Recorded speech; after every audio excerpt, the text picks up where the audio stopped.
Dalawang barko nagbanggaan, kolisyon sa river sa Ho Chi Minh. Dito sa Vietnam to, Ho Chi Minh River, oh. Medyo palubog na yung palubog yung bag. Hindi natin talaga yan yung magandang angle, oh, yan, oh. Yan, oh.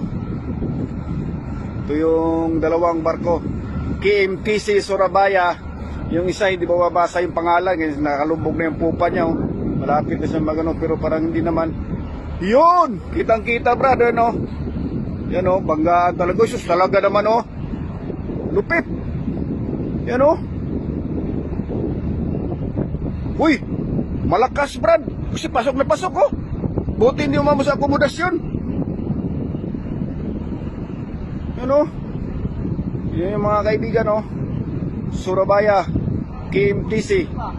Yung isa yung pangalan, hindi makikita, yun, oh. Talagang suwak na suwak yung ano niya, oh. Proa niya mismo talaga. Yan, oh. Kaya ingat-ingat mga kabaro. Ingat-ingat kayo dyan. Yan si kabaro, oh. Ingat-ingat. Bayan! Ingat dyan! Ingat! Ingat!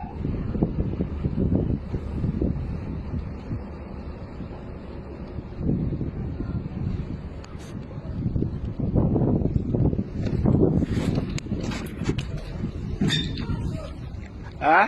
Hindi ka na nanaginip. Andun pa si George. Natulog si George yan.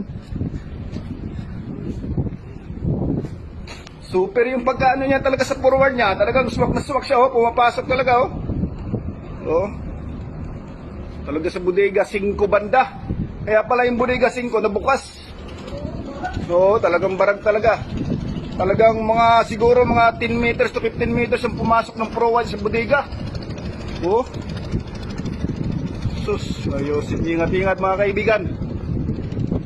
Ano, tagbot na ng gano'n, kiniklear sa daanan.